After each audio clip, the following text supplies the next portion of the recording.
If you have started using Prespective and are looking for some inspiration on how to set up your own project, we've created a reference object project especially for those people. You can download the project using the link in this video's description.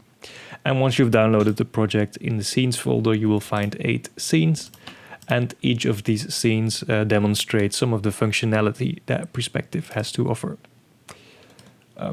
Right here I have a light barrier. Those are often used in conveyor belts to detect passing objects.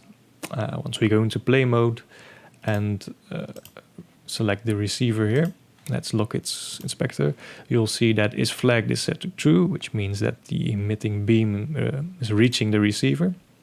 And if we then add a cube and put it in the path of the beam, you'll see that its flag is set to false.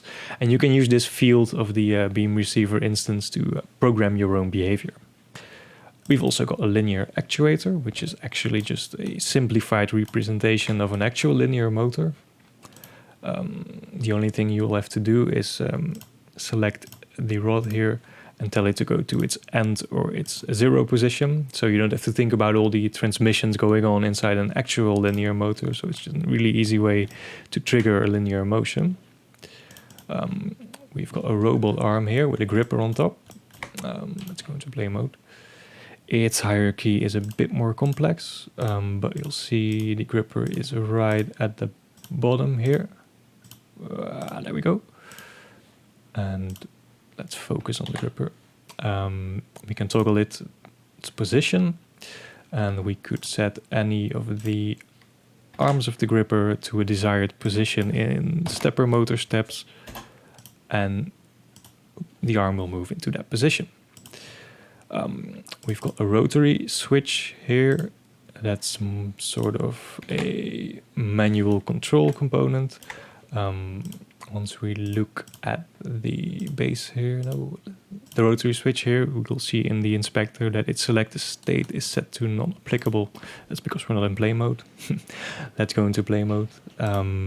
You'll see that its state is set to 0, which matches the actual state.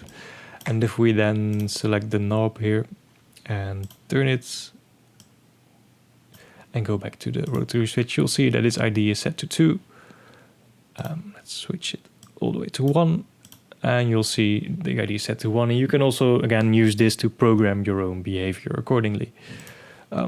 We've got a scissor lift here, which is a more complex mechanical way to lift up things. It's powered by a motor, and once we've selected the motor, let's go into play mode again and start it, you'll see that it starts to move upwards, and once we set it to counterclockwise, it will move down. Just an example of what Prespective can do. We've got a servo motor here, which is a slightly more simple component.